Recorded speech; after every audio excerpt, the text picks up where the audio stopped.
नमस्कार दोस्तों, स्वागत है आप सभी का मिक्स एजुकेशन के नए वीडियो में। तो आज की वीडियो में हम बात करने वाले थे क्लास 9th के चैप्टर नंबर फर्स्ट एक्सरसाइज 1.3 के क्वेश्चन नंबर 9 के बारे में।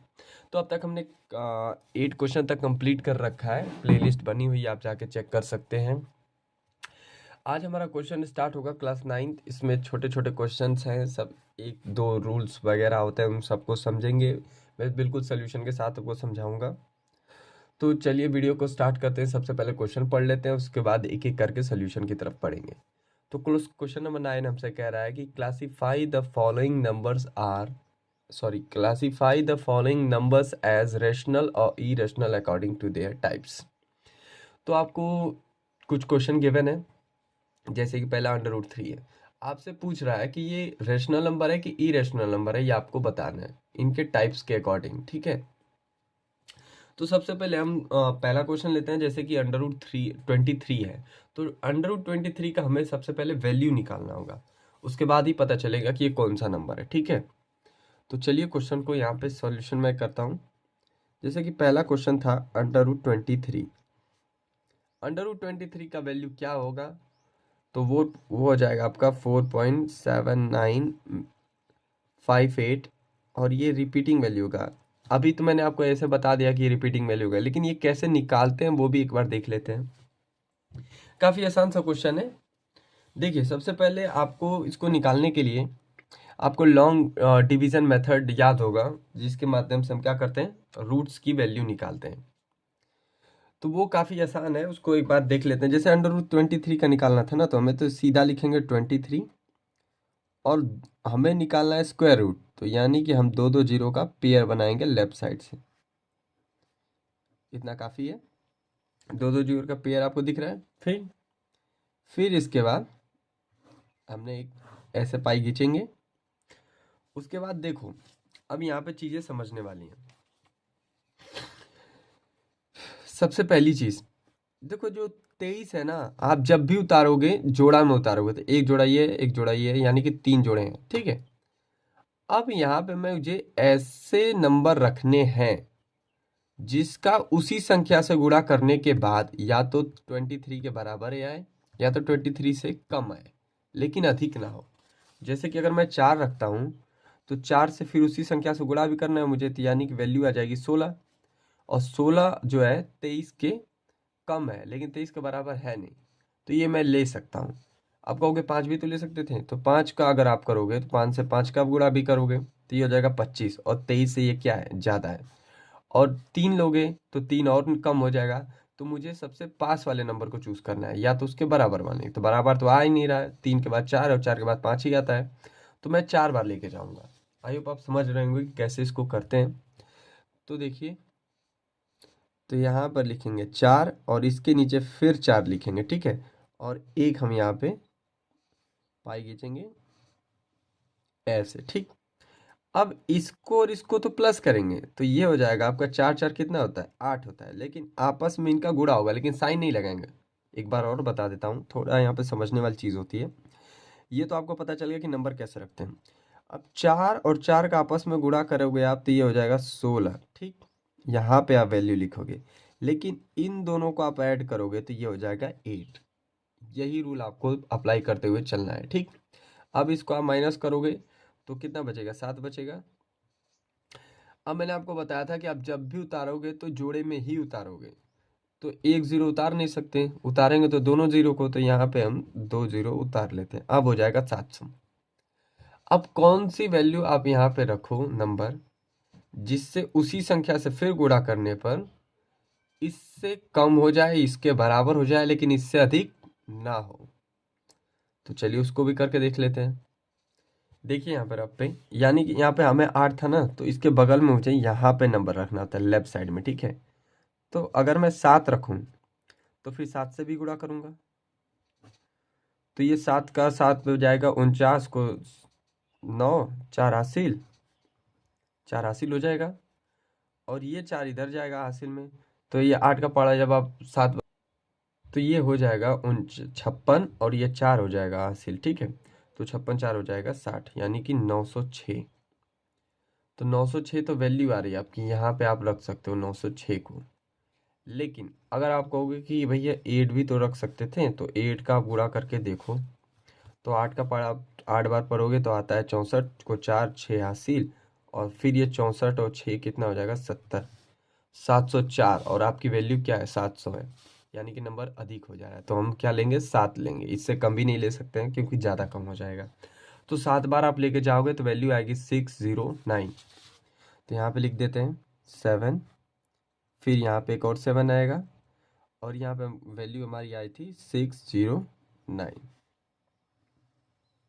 सॉरी, यहाँ पे एक नंबर हम जो ले रहे थे ना वो लिखते चलना है हमें। यहाँ पे 4 लिखा हमने, अब यहाँ पे हमने डेसिमल लगाया क्योंकि हमने ज़ीरो उतार रहे थे, ठीक है। तो ज़ीरो यहाँ पे उतारा तो ये डेसिमल लगा, फिर 7 बार लेके गया, ठीक। ये अब मैं भूल गया था, या आप समझ रहे होंगे कि डिवीज़न में लिखना पड़ता है हमें, ठीक है। यही तो वैल्यू आती है हमारी।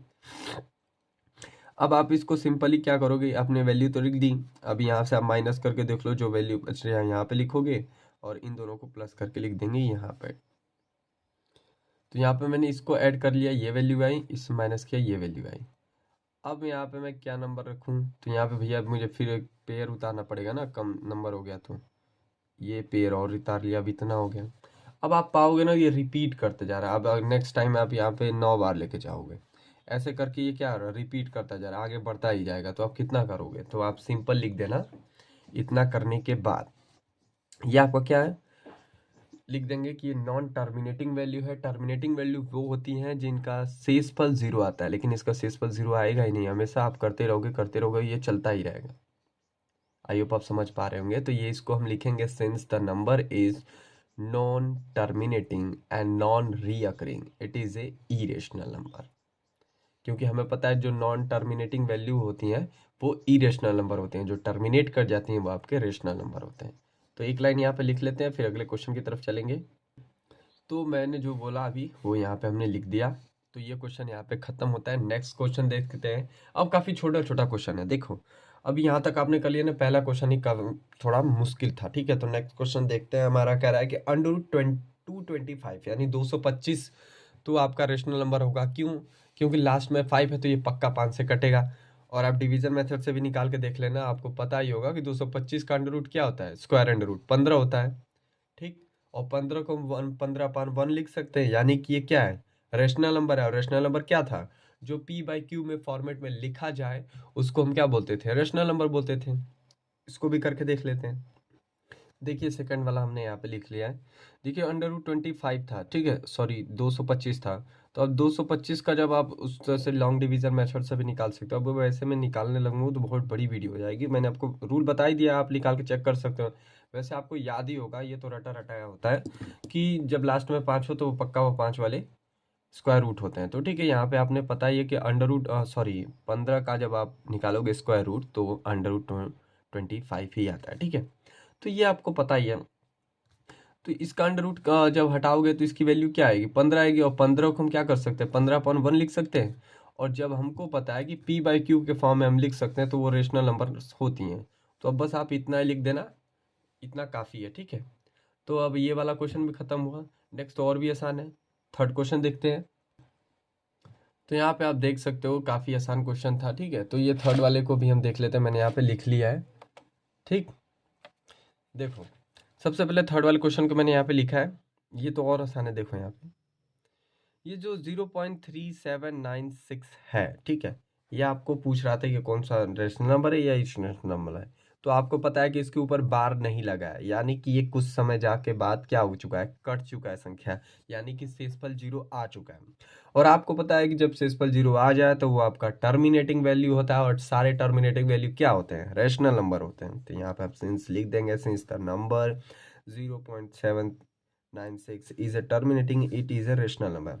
देखिए सबसे पहले आप जान लीजिए कि अगर आपने प्लेलिस्ट कंप्लीट कर रखा है ना पिछले क्वेश्चनों के, मैं प्लेलिस्ट जब स्टार्ट करता हूँ चैप्टर तो उसका बेसिक, फिर उसके बाद उसमें यूज होने वाले कॉन्सेप्ट सब कुछ बताता हूँ, फिर एक एक करके एक एक क्वेश्चन एनसीईआरटी एग्जाम्पल सब कुछ बताता हूँ, ठीक है। तो आप प्लीज़ चैनल के पेज पे जाइए, वहाँ से प्लेलिस्ट में जाइए, वहाँ पे चैनल से आप चेक कर सकते हो, ठीक है। तो यहाँ पे थर्ड क्वेश्चन भी खत्म होता है, फोर्थ और भी आसान है। यहाँ पे देख सकते हो क्वेश्चन नंबर 9 कर रहे थे हम ना, 1 2 3 हमने कर दिया था। ये फोर्थ वाला क्वेश्चन देखो, ये वाला भी क्या है, यहाँ पे रिपीट कर रहा है वैल्यू। तो ये जो यहाँ पे देखो डॉट डॉट का मतलब होता है रिपीटिंग वैल्यूज है। तो यहाँ पे देख सकते हो ये डॉट डॉट लगा है। डॉट डॉट का मतलब होता है कि ये जीरो इसका सिंपल आ ही नहीं रहा है, ये चलता ही रहा है, चलता ही रह रहा है, यानी कि ये क्या है, नॉन टर्मिनेटिंग है। और नॉन टर्मिनेटिंग को हम रिकरिंग भी बोलते हैं, ठीक है। तो इसको हम बोल सकते हैं कि ये आपका नॉन टर्मिनेटिंग वैल्यूज है, तो इसलिए इरेशनल नंबर होगा, क्योंकि हमें पता है कि इरेशनल नंबर्स जो होते हैं वो नॉन टर्मिनेटिंग ही होते हैं। नेक्स्ट वाला क्वेश्चन भी वैसे ही है, ठीक। ये भी डॉट डॉट लगा है, तो इसका मतलब ये रिपीट कर रहा है। या तो ऊपर बार लगाओ या तो डॉट डॉट लगाओ, तो उसका मतलब यही होता है कि नॉन टर्मिनेटिंग है, ठीक है। तो ये दोनों क्या हो जाएंगे, आपके इरेशनल नंबर होंगे, 4 और 5। कैसे लिखना है वो लिख के दिखा देता हूँ, लेकिन मैंने आपको समझा दिया है, ठीक है। तो यहाँ पे आप देख सकते हो क्वेश्चन नंबर 4 को मैंने लिख दिया है कि since the number this is non terminating, so ये इरेशनल नंबर हो जाएगा, वैसे ही 5th वाला, ठीक। तो ये एक्सरसाइज यहाँ पे खत्म होता है। आई होप आपको एक्सरसाइज में मज़ा आया होगा। तो एक्सरसाइज काफ़ी आसान था। तो 1.3 को एक्सरसाइज यहाँ पे कंप्लीट होता है, तो कल से हम 1.4 की तरफ बढ़ेंगे। तो आई होप आपको वीडियो अच्छा लगा, तो अगर अच्छा लगा तो प्लीज़ लाइक कीजिए, चैनल को सब्सक्राइब कीजिए। प्लीज़ चैनल के प्लेलिस्ट में आप जाके चेक कर सकते हो, एक्सरसाइज वगैरह सब कुछ वहाँ पे कंप्लीट लिस्ट आपको मिल जाएगी। तब तक के लिए पढ़ते रहिए, मिलते हैं अगले वीडियो में।